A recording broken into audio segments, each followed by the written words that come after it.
Against the backdrop of Putin's statements about his readiness for peace talks with Ukraine, Russia is stepping up meat assaults on the front. According to analysts at the American Institute for the Study of War ISW, the Kremlin continues to increase the number of its troops for political gain, and the Russian command habitually ignores the colossal losses of manpower. The Russian military is currently prioritizing sending poorly trained recruits into high-intensity infantry assaults to achieve success despite higher casualty rates per square kilometer. This is being done in an attempt to pressure Ukraine and the West to give in to Russian demands in the context of ongoing negotiations. Russia is also trying to prolong the negotiations to extract additional concessions from the United States while achieving additional battlefield successes. The Institute for the Study of War report said, Putin is ready to accept significant losses in exchange for minimal tactical gains, analysts say, all to create an image of a supposedly powerful Russian army and to try to put pressure on Ukraine during negotiations. At the same time, the Kremlin is not going to end the war, nor agree to a complete and unconditional ceasefire.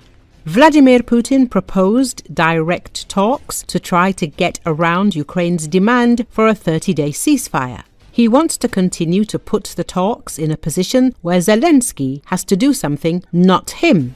A ceasefire is something he has not shown any willingness to agree to in the first place, and he has not softened his demands for the annexation of Ukrainian territory and the de facto destruction of the country's sovereignty, said Maximilian Hess, an analyst and fellow at the US-based Foreign Policy Research Institute. Meanwhile, Ukraine's European partners continue to adhere to a common strategy. For peace talks to begin, Russia must agree to a full ceasefire for a month.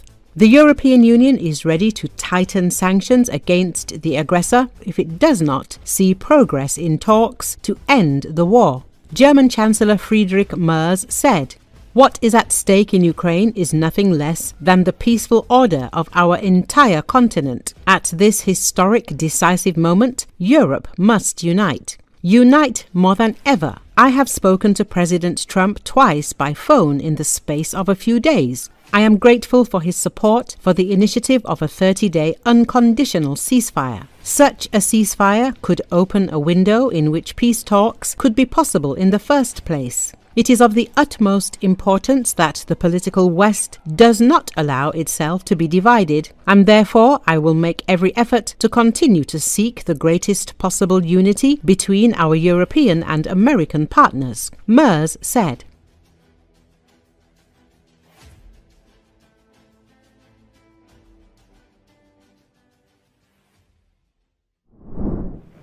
Ukrainian President Volodymyr Zelensky said, "I'm here," in a message to Vladimir Putin after the Russian leader failed to show up in Turkey for proposed direct peace talks on Thursday. According to Associated Press, Zelensky waited for Putin in the capital of Ankara after challenging the Kremlin leader to face-to-face discussions on ending their three-year-old war. With Putin absent, the Russian delegation was in Istanbul and it wasn't clear whether the sides would meet for their first such talks since March 2022, following Russia's full-scale invasion of its neighbor the previous month. Later Thursday, Zelensky is set to meet with Turkish President Recep Tayyip Erdogan, who welcomed Zelensky with an honor guard at the presidential palace in Ankara.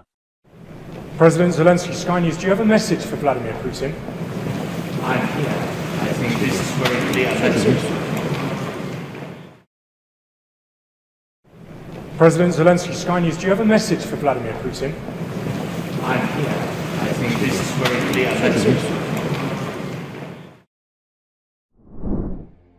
Ukrainian President Volodymyr Zelensky said Thursday that a ceasefire will be the #1 priority on the agenda in the first direct peace talks with Russia since 2022. According to Associated Press, while Russian President Vladimir Putin stayed away from a face-to-face meeting with him in Turkey that the Ukrainian leader had proposed, Zelensky nonetheless said he would send a delegation led by his defense minister for talks in Istanbul. He said Russia was disrespecting both the US and Turkey by not sending the corresponding highest-ranking officials to the talks. Russia continues to treat this meeting unseriously. It does not want to end the war. We will hope that they at least demonstrate something during the meeting, he told a news conference in the Turkish capital Ankara, adding that the Russian delegation doesn't include anyone who actually makes decisions. But he said that to demonstrate to US President Donald Trump that Ukraine is seeking an end to the conflict. He had decided to send officials from Ankara to Istanbul, more than 400 kilometers away, for their first direct talks since March 2022, following Russia's full-scale invasion of its neighbor the previous month. Putin's absence punctured hopes of a breakthrough in peace efforts that were given a push in recent months by the Trump administration and Western European leaders amid the intense maneuvering. It also raised the prospect of intensified international sanctions on Russia that have been threatened by the West. Turkish President Recep Tayyip Erdogan earlier welcomed Zelensky with an honor guard at the presidential palace in Ankara before the two held talks. The war has killed tens of thousands of soldiers on both sides and more than 12,000 Ukrainian civilians, according to the UN, and continues along the roughly 1,000-kilometer front line. Russian forces are preparing a fresh military offensive, Ukrainian government and Western military analysts say.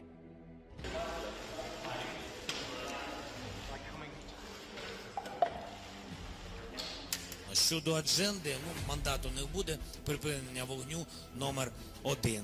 Тобто вони полетять. Хоча я досі вважаю, що Росія продовжує несерйозно ставитись до цих зустрічей, не хоче закінчувати війну, але будемо надіятися, що вони продемонструють хоч щось під час зустрічі.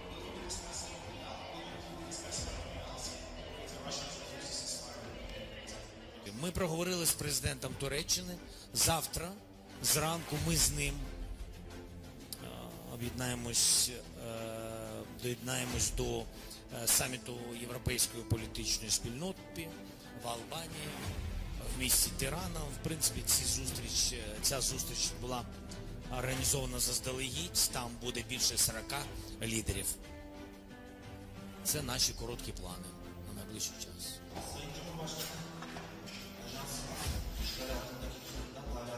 Я вважаю, що Сполучені Штати Америки зараз і Туреччина відчувають неповагу Росії. На мій погляд, не часу зустрічі, не адженди зустрічі, не високого рівня делегацій – це неповага особиста. Я не говорю, що русські не поважають нас. Це і так зрозуміло. Але у нас це дзеркально. Так, але вони тут. Неповага до Ердогана, неповага до Трампа.